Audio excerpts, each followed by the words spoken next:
Hey there, do you want to learn about the gradient?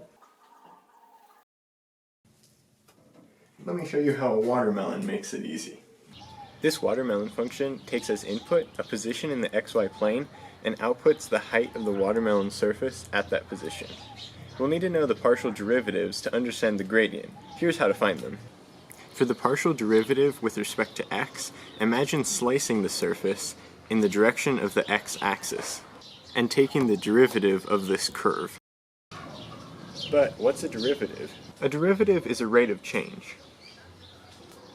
It tells us how much the output changes in proportion to a small change in the x direction. Formally, the derivative is what this ratio approaches for smaller and smaller changes in the input. At this position, the rate is 1 because the amount of increase equals the size of a change in x. Similarly, the partial derivative with respect to y means keeping x constant, and finding the derivative of this curve in the y direction. Here, the rate of change, which is equal to the slope of the tangent line, is 1/4.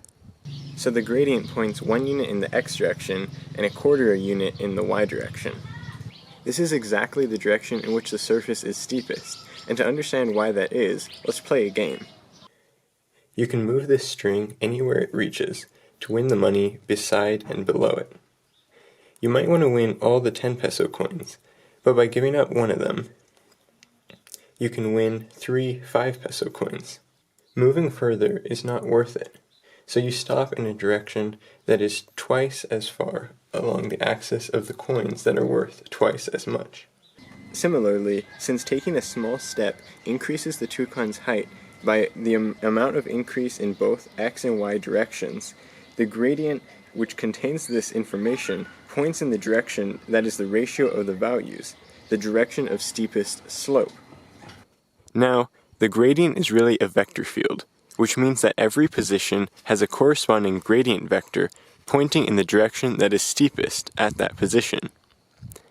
So the toucan can keep taking steps and finding the gradient vector to know where to move next, and arrive at the maximum value of the function, at which both partial derivatives are 0, since here the function changes from increasing to decreasing.